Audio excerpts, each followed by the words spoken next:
Olá, pessoal. Eu sou a Nilza Maria Bojiquian. Estamos hoje no ar com mais um número do programa Diálogos INEU.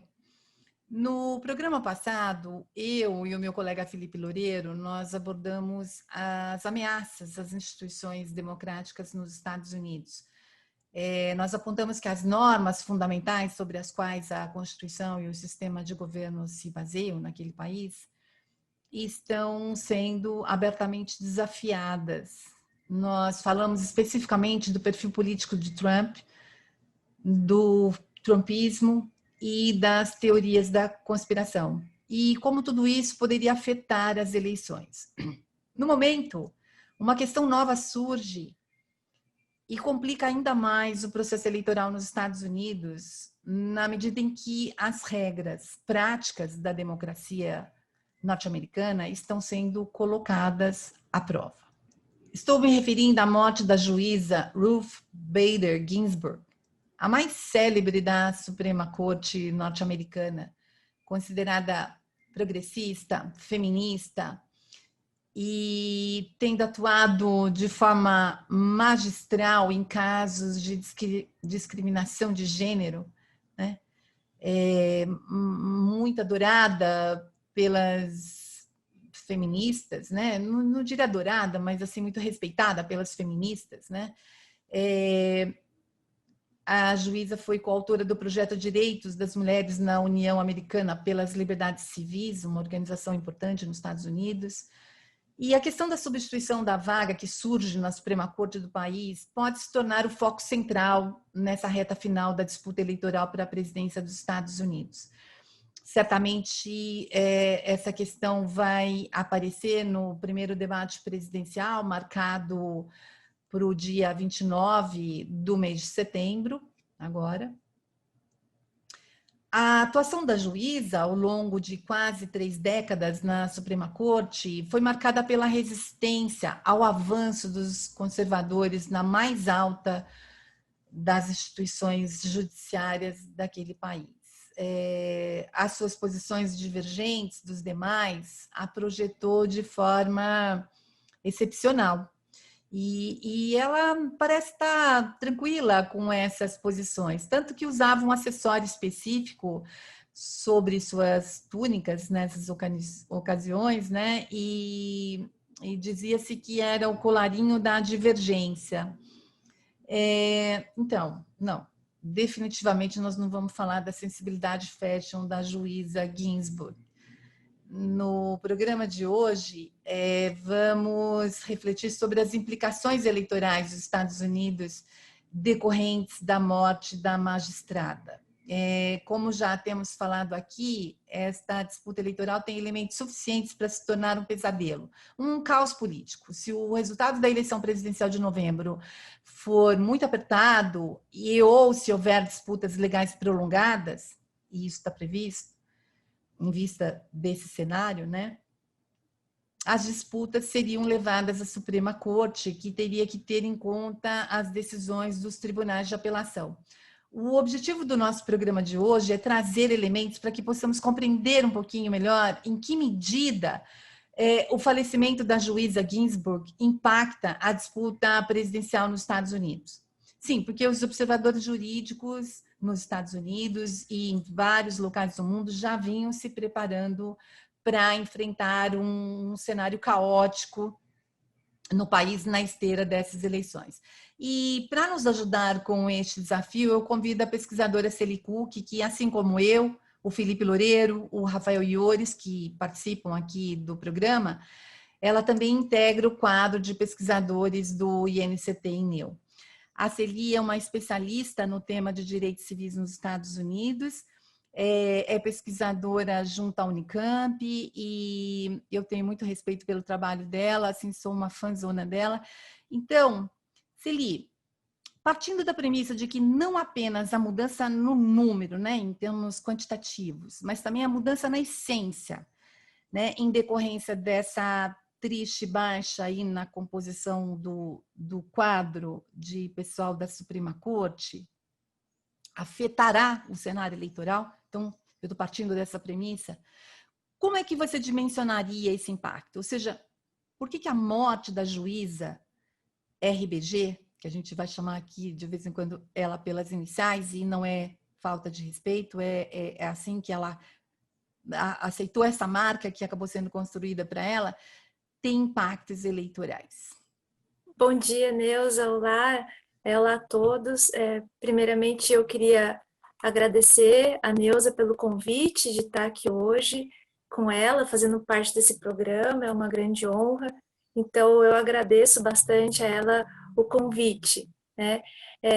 Respondendo a sua pergunta, Neuza, eu acho que o primeiro fator que talvez seja importante da gente falar hoje é que o falecimento da Ruth Ginsburg, com pouco mais de um mês para as eleições, né, pode abrir, como parece já estar abrindo, um conjunto de batalhas políticas que vão se dar não apenas nas instâncias institucionais do legislativo, do executivo e do judiciário, como nós já estamos de fato vendo, mas também fora delas, né, na sociedade como um todo, acirrando ainda mais as disputas eleitorais e acredito também a polarização política dentro dos Estados Unidos. Como a gente sabe, você já deu uma boa introdução, a Ginsburg deixou um legado imenso, né, não apenas em função dos seus poderosos votos dissidentes na Suprema Corte, mas também em função da sua atuação a favor dos direitos de igualdade das mulheres durante os anos 70, né, vencendo casos importantíssimos na mais alta corte do país. Enquanto juíza da Suprema Corte, ela foi uma das vozes dissidentes mais importantes num período crítico, né, num período em que a Suprema Corte veio e vem demonstrando uma guinada cada vez mais à direita ao longo das últimas décadas, né? Como disse a professora Lee Epstein, que é uma professora de direito e cientista política muito famosa no campo de estudos da Judicial Politics, a Ginsburg deu mais votos liberais do que qualquer outro juiz nos casos mais importantes que passaram pela Suprema Corte. Segundo a professora, o liberalismo de Ginsburg se estendeu para diversas áreas do direito, se não praticamente todas, né? Então, a morte dela deixa um vazio gigantesco em termos de poder vocalizar dentro da Suprema Corte a defesa de direitos das mulheres, direitos de imigrantes, direitos LGBTs, direitos de voto, a questão da assistência médica, bem como o controle das armas, que sempre esteve aí em pauta, né? Esse vazio pode injetar uma nova energia na população e no eleitorado americano, que passa a se mobilizar mais fortemente em torno dessas questões de direito, seja para escolher seus senadores, seja para a eleição presidencial, né, tendo em vista as possibilidades que se abrem agora, né, do Trump fazer a sua nomeação entre as próximas semanas. Por sua vez, os candidatos à presidência e ao Senado vão retomar esses temas também de forma estratégica, né, para angariar mais apoio eleitoral. A gente vai falar um pouquinho disso mais adiante na nossa conversa. E a reabertura mais contundente dessas questões de direito entre a população e entre os eleitores também leva a uma discussão sobre a lógica que tem guiado o processo de tomada de decisão da Suprema Corte sobre diversas questões que envolvem direitos. Com uma possível indicação do Trump para a Suprema Corte ainda antes das eleições, o perfil da Suprema Corte pode se tornar ainda mais conservador do que ele já é, né? Colocando em risco diversos direitos conquistados. Segundo o líder da minoria no Senado, Charles Schumer, tudo que os americanos valorizam estariam em jogo neste momento em função do falecimento da juíza Ruth Ginsburg. Um outro fator que apareceu e que eu achei bastante interessante entre as inúmeras notícias que saíram entre sexta-feira e hoje e que demonstra a mobilização da sociedade americana ou ao menos dos eleitores em função da morte de Ginsburg é o aumento das doações para campanhas eleitorais, o que também pode ter impactos importantes nas eleições. Segundo notícia saída no Washington Post no sábado, o site democrata de processamento de doações, ActBlue, relatou números recordes, o maior desde a fundação do site em 2004, chegando a arrecadar 20 milhões apenas no período de 4 horas após o anúncio da morte de Ginsburg. Então, a vaga aberta parece estar proporcionando um impulso na arrecadação de fundos para ambos os partidos, e estrategistas democratas e republicanos sugeriram que esses números poderiam aumentar ainda mais nos próximos dias. Então, já é bastante visível, apenas por esses fatores que eu comentei, o impacto da morte de Ginsburg sobre as eleições. Com certeza, Celi, eu acho que esses 2 pontos que você destacou, eles realmente podem ser tomados como, né, para dimensionar esse impacto. Os temas são questões que estão ali adormecidas, né? Você falou apagadas, adormecidas na Suprema Corte e que agora podem acordar e de forma muito abrupta, né? Muito rapidamente, tal. Então essa questão do Obamacare, por exemplo, que você citou aí, né? Num contexto de pandemia, isso toma uma proporção bastante grande, né?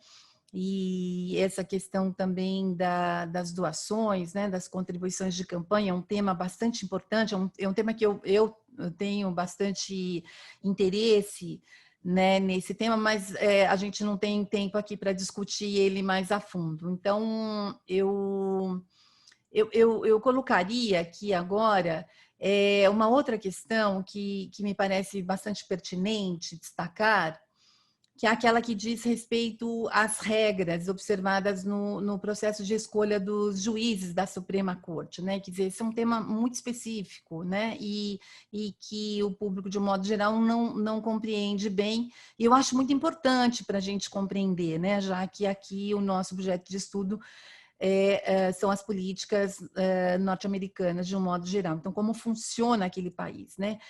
A oportunidade de substituir um dos integrantes, né? Que é a juíza, considerada aí da ala liberal, né? Do tribunal, por um integrante conservador, né? É um ideal que agora parece que está batendo ali na porta da casinha da realidade, né? Para muitos no Partido Republicano, né? A rapidez com que o presidente Donald Trump e o líder da maioria no Senado, né, o Mitch McConnell, né, que é um republicano do estado de Kentucky, se manifestaram sobre o desejo de confirmar, né, uma nomeação para a vaga recém-surgida dessa forma, assim, tão rápida, né, tão apressada, mostram exatamente isso, né? E assim o potencial de consolidar uma maioria conservadora no tribunal superior por uma geração ou mais, né, vai se desenhando aí muito nitidamente, né? O que nos chama atenção é que no último ano da administração Obama, muitos devem se lembrar, e os noticiários estão trazendo aí toda hora, né, é que o mesmo senador, Mitch McConnell, se recusou terminantemente a ratificar a nomeação do indicado pelo então presidente Barack Obama, né? Presumidamente, o juiz Merrick Garland, que é membro, né, da Corte de Apelações do circuito do Distrito de Colômbia, né, tem toda essa coisa que são tribunais importantes e eles reúnem, né, diferentes estados, né, dentro do que eles chamam de circuito. Depois você pode explicar um pouquinho melhor para a gente o que é isso. Esse juiz estaria apto a assumir a vaga decorrida da morte do juiz Antonin Scalia, né, que era uma figura também marcante, mas aí da ala conservadora, né, não da ala liberal, como a juíza RBG. E, conforme os especialistas notaram, o senador McConnell, ele foi muito camarada, né, do presidente Trump, promovendo nomeações judiciais aí em série. Vamos não falar aqui uma gíria, eu vou dizer em série. Graças ao senador, o Trump assegurou aí 53 indicados às cortes, né, de apelação, depois você pode confirmar isso, só no primeiro mandato, né? E aí, para a gente fazer uma base de comparação, o Obama assegurou em seus 2 mandatos a ratificação de 24 juízes, quer dizer, menos da metade. Os nomeados, então, por Trump, agora representam cerca de 30% de todos os assentos nos tribunais de apelação, ou seja, né, muito a favor dele, né?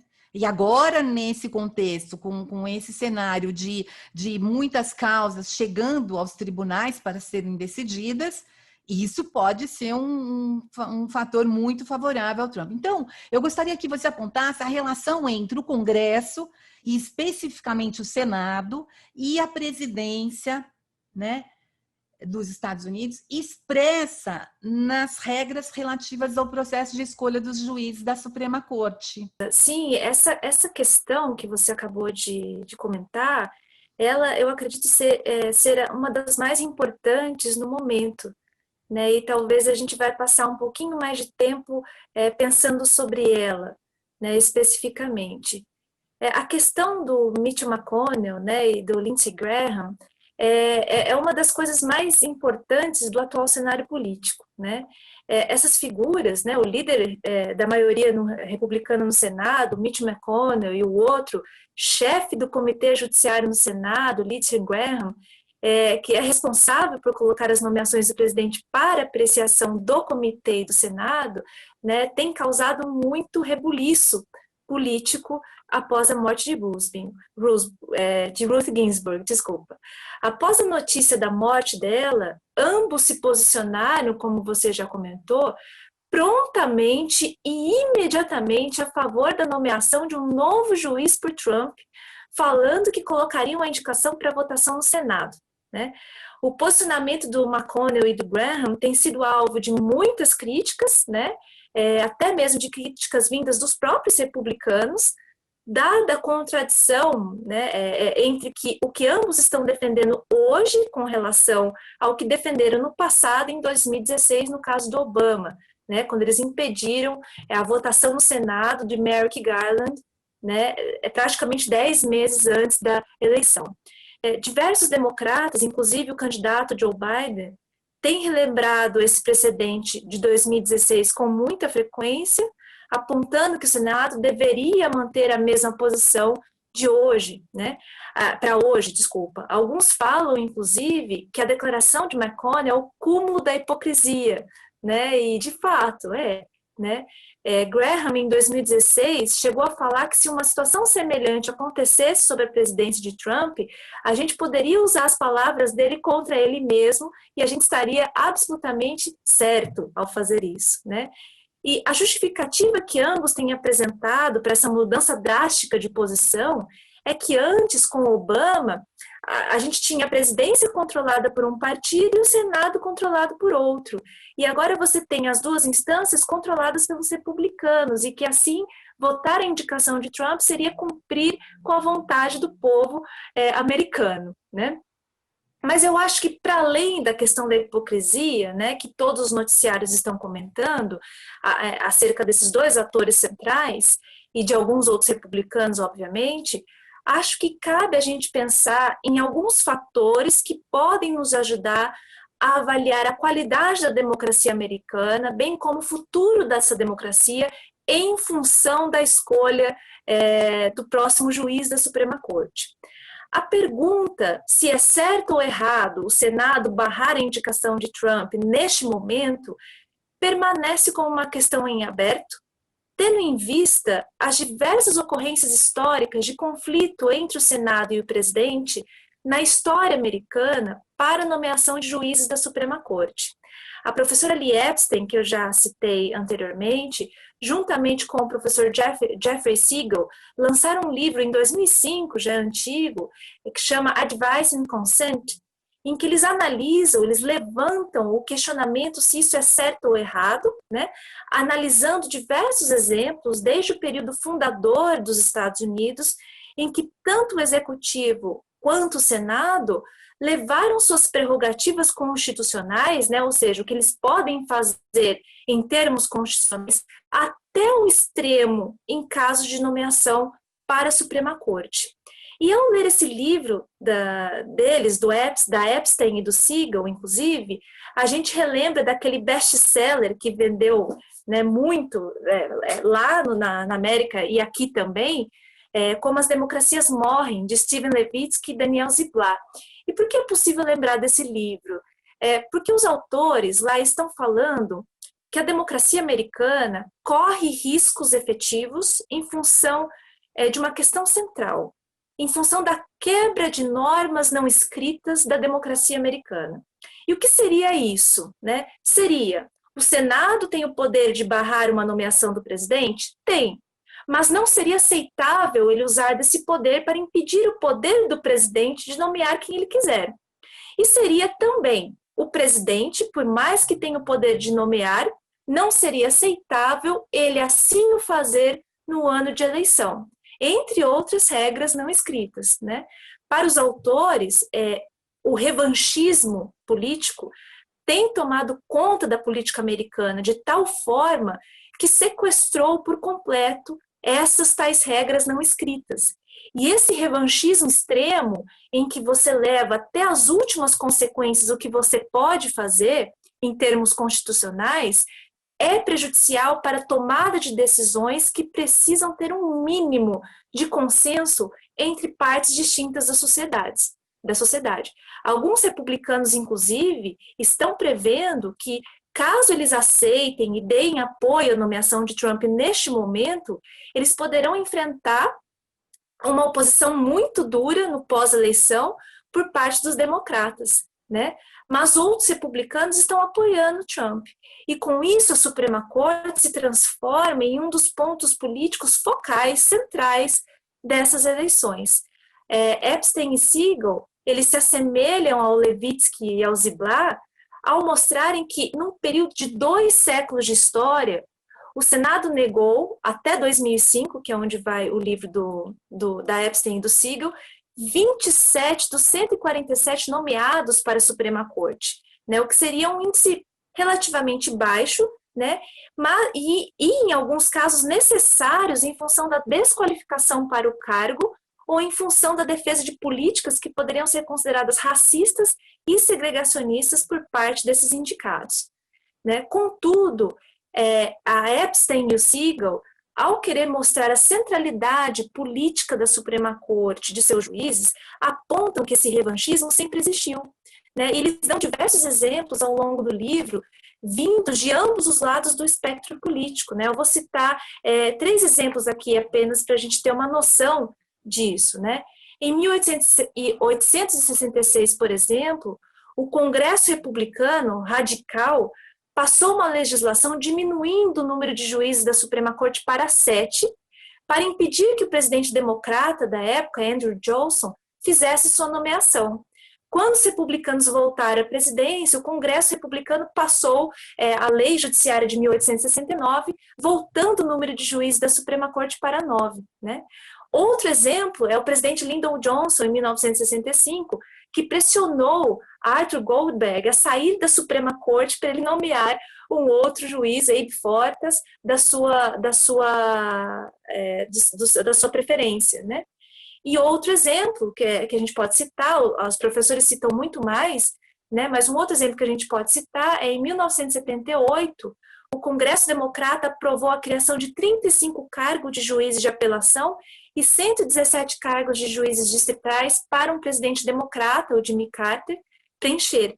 Mas por 7 anos, quando se tinha presidentes republicanos, o Congresso Democrata se recusou a criar novos cargos de juízes. Né? Tem uma série de explicações aí, né, que podem ser utilizadas, mas esse revanchismo sempre existiu. Então, o que teria de diferente agora, né, se esse revanchismo sempre existiu? Quando a gente olha para os últimos anos da política americana e para a atuação dos juízes na Suprema Corte, é possível ver que esse revanchismo político tem aumentado de modo significativo, né? Além, obviamente, da flagrante falta de diversidade entre os juízes indicados por Trump para o judiciário como um todo, né? O que não condiz com a sociedade americana. E do ultraconservadorismo desses juízes indicados, que também não condizem com a sociedade americana, mas apenas com esse núcleo duro de apoio ao presidente Trump, né? Isso tudo nos leva a pensar numa última questão, para fechar esse bloco, que é a gente pensar a qualidade da democracia americana hoje. E por quê? O Mark Tushnet, num livro recente, deste ano ainda, Taking Back the Constitution, ele vem se questionando sobre a ordem constitucional que está se configurando com Trump. Ele ressalta diversos movimentos da Suprema Corte em direção a uma interpretação conservadora da Constituição.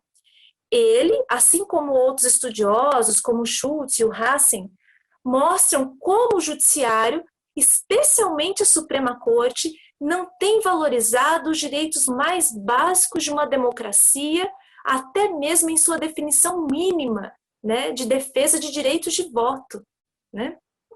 Eles citam a decisão da Suprema Corte de 2013, que é a Shelby County versus Holder, que basicamente destroçou a Lei de Direitos de Voto de 1965. Neste caso, a Ginsburg deu um voto fortemente dissidente, lamentando o erro da Suprema Corte, pois a decisão praticamente esvaziou a Lei de Direitos de Voto de 1965. Por quê? O que dizia essa lei? Ela dizia que os estados com passado segregacionista e racista só poderiam fazer mudanças nas leis eleitorais de seus estados com uma averiguação do Departamento de Justiça. E o que fez a Suprema Corte nessa decisão? Ela derrubou essa ordem legal, apontando que os tempos mudaram e o racismo não mais existe em diversos estados. É interessante até a gente pensar nessa decisão, né, de pensar como os tempos mudaram, entre juízes conservadores que prezam tanto pelo originalismo e pelo textualismo, pensarem nos tempos mudando, né? É bem interessante isso. Os autores citam ainda outras decisões, além dessa de 2013, em que a Ginsburg também deu seus votos dissidentes, em que a Suprema Corte decidiu autorizar regras estaduais que acabavam colocando restrições ao voto e também dificultou o exercício do voto durante a pandemia, tudo em nome da liberdade dos estados em prejuízo dos direitos de voto, né?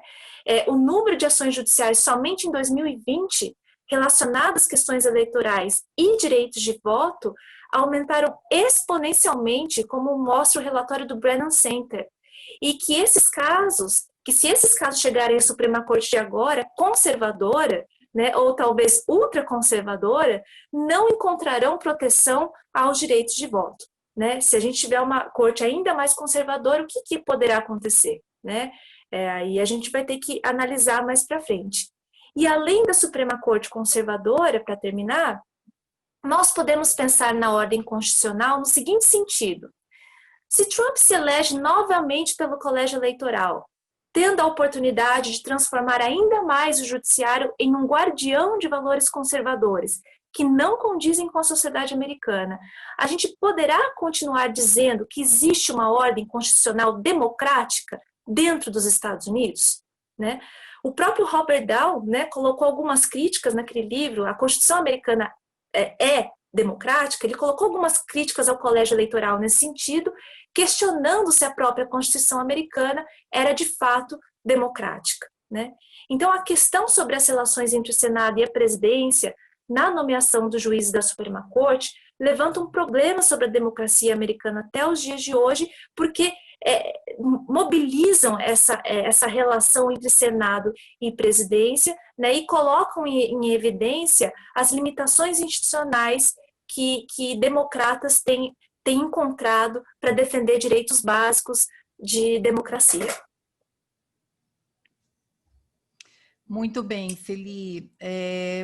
Quando você falou, né, do originalismo, né, aí me ocorreu a possibilidade aí das indicações, né?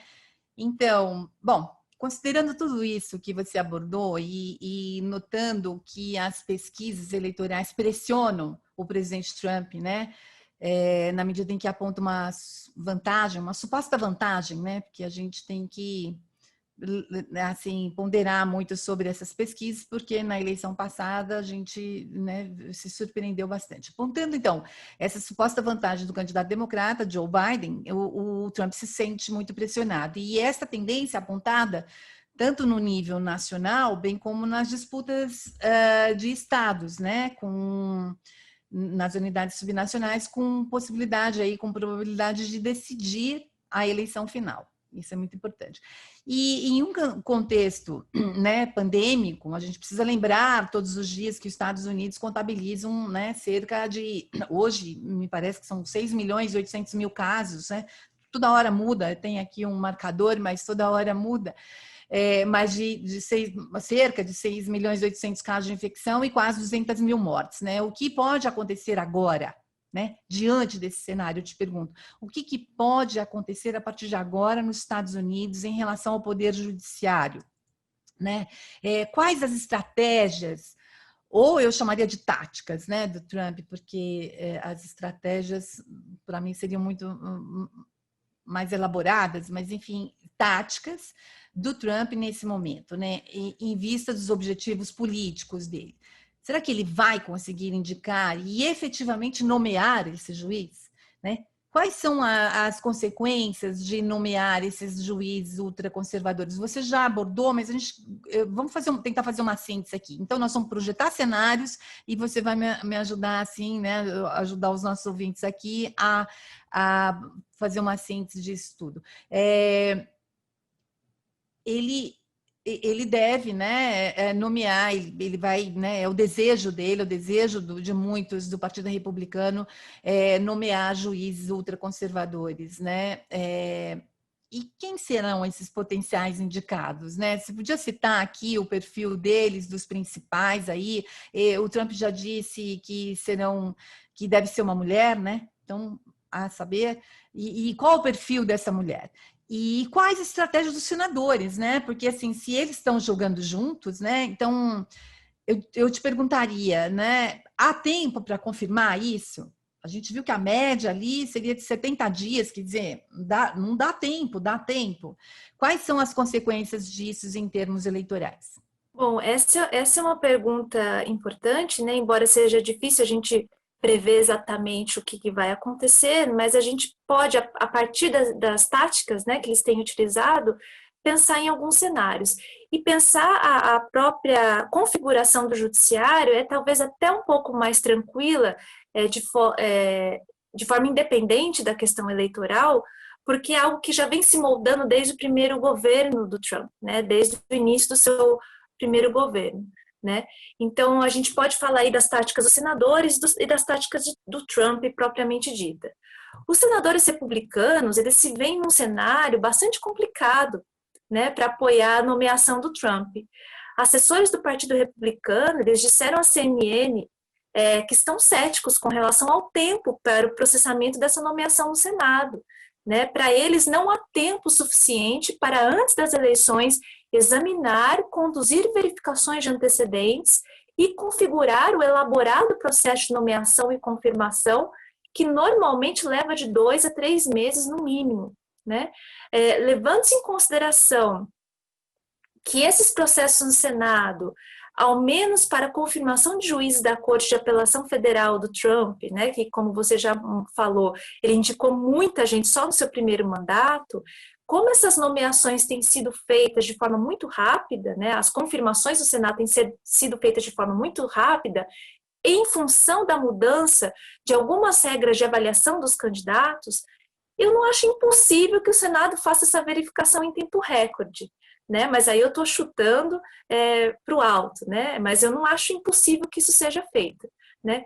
Grupos políticos de ambos os lados já estão se preparando. O grupo progressista Demand Justice enviou uma solicitação de arrecadação de fundos na sexta-feira à noite, pedindo aos apoiadores que protejam o legado de Ginsburg, ao mesmo tempo em que afirmam que esta é uma luta que definirá o futuro da Suprema Corte nas próximas décadas. Né? O grupo planeja gastar cerca de 10 milhões em uma campanha publicitária, argumentando que a vaga de Ginsburg não deve ser preenchida antes da nova presidência. além da indignação democrata, o McConnell está enfrentando muitos obstáculos entre os próprios republicanos, como eu já comentei. A Ginsburg foi elogiada até mesmo por pessoas como o super republicano William Barr, que disse que seu desejo mais fervoroso é que Ginsburg não seja substituída até que o novo presidente seja empossado. E vários senadores republicanos que enfrentam duras disputas para a reeleição estão presos em cenários políticos bastante difíceis. Desafiar os desejos da Ginsburg, né, de não ser substituída por agora, pode correr qualquer apoio duradouro que eles tenham entre moderados e independentes. E, ao mesmo tempo, em que desafiar McConnell e Trump pode diminuir o comparecimento da base que eles precisam para vencer. Entre esses senadores estão a Lisa Murkowski, Susan Collins, Cory Gardner, Martha McSally, entre outros que já mostraram posicionamento a favor do Trump. Se eles estavam indecisos, eles mostraram algum posicionamento a favor. Mas esses que eu citei, até o momento, parece que estão indecisos com relação a essa nomeação. Então, esses senadores se encontram numa posição bastante complicada, né? Eu penso. Pensando agora de forma nas táticas do Trump, né? Para ele, a morte da Ginsburg surge como um verdadeiro presente, né? Um presente macabro, né? No momento em que ele está atrás de Biden em pesquisas nacionais e em muitos estados. A utilização das indicações para a Suprema Corte como um chamativo eleitoral, como uma forma de angariar mais apoio, de fato já está sendo usado por ele, né? E é uma tática já antiga, mas ainda não temos muitas certezas acerca de quem ele vai indicar de fato. Será um juiz que se enquadra nos padrões ultraconservadores que ele exigia na sua primeira campanha política, né, e que ele prometia à sua base, né? Ou será um juiz que se enquadra em um padrão mais moderado para conquistar o apoio, né, de independentes e indecisos, né? Pelo que a gente vê da lista de possíveis nomeados, o padrão parece ser o que agrada a sua base fiel, né, e que ele pretende se eleger da mesma forma que ele se elegeu da primeira vez, né?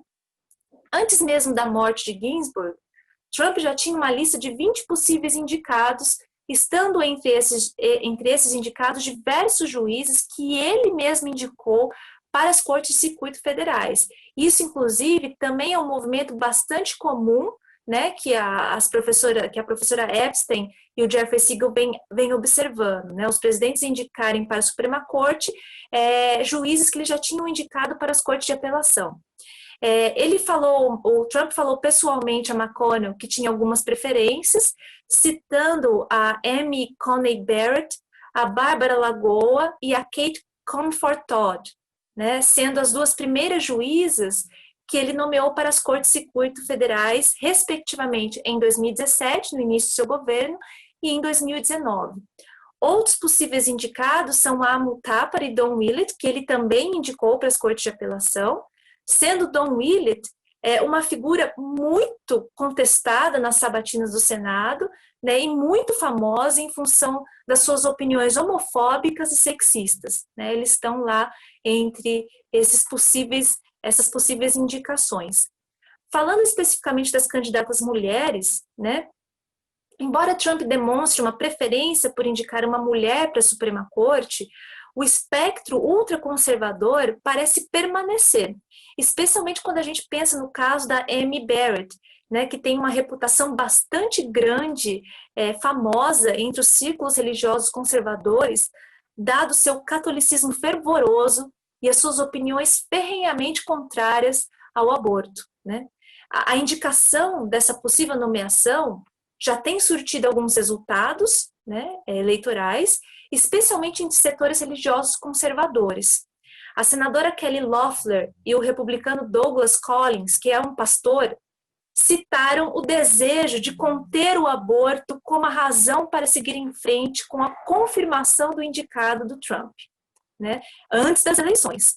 Segundo o Collins, o pastor, essa é a melhor chance que os conservadores têm em décadas para derrubar a decisão sobre o aborto da Suprema Corte, Roe versus Wade. Segundo Loeffler, a Constituição permite que esse processo avance e que o presidente tem todo o direito de indicar alguém. É aquilo que a gente falou, vamos até o extremo do que nós podemos fazer constitucionalmente, né? Ainda que seja em período eleitoral. Para ela, é preciso apresentar um juiz conservador, alguém que seja favorável a proteger vidas inocentes e que se certificará de proteger o direito dos americanos de portar armas, né? Ou seja, parece as demandas que cobravam do Trump no início do seu governo, né? Ou na sua primeira campanha para a presidência, em que essas questões surgiram de modo bastante enfático. Mas, apesar dos possíveis e certos apoios que o Trump vai ter com essa nomeação, é importante dizer que a medida também tem um efeito de mobilizar os oponentes do Trump, né? O passado histórico do debate sobre aborto, por exemplo, significa que quanto mais o aborto é realmente ameaçado, mais ativos ficam os seus defensores, né? E a perda de Ginsburg, como já comentamos no início da conversa, vai colocar ainda mais gasolina nos setores sociais e políticos da esquerda. Conseguir indicar ou não, o Trump já tem o trunfo, e esse é um dos maiores legados do seu governo, né, que é de ter moldado o judiciário de uma forma mais conservadora, né, e os efeitos disso vão durar por muito tempo, já estão se mostrando e vão durar por muito tempo, especialmente na questão dos direitos civis, que eles têm tentado redefinir os direitos civis de acordo com o pensamento conservador, se não ultraconservador, né? Então, eu acredito que mesmo ele não conseguindo nomear, né, a Suprema Corte com uma maioria conservadora, ela já vai estar aí com uma aura, né, ou com uma ideologia muito bem posta, né, de destruição de direitos que foram conquistados, sobretudo a partir dos anos 60, nos Estados Unidos. Excelente, Celi, muito bom. Eu agradeço desde já a sua participação aqui e agradeço a todos que nos assistem e têm nos acompanhado aqui no canal, né? Nós gostaríamos de estender a conversa aqui com a Celi Cook, mas realmente nosso prazo já deu. Bom, se vocês gostaram desta programação, já sabe o que fazer lá, deixem um likezinho e continue aqui com a gente, tá bom?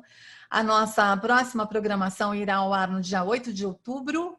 Não deixe de assistir, principalmente porque a partir de agora a disputa eleitoral entrou nessa reta final e a gente vai trazer bastante conteúdo aqui para vocês, discussões bastante pertinentes. Então, até mais.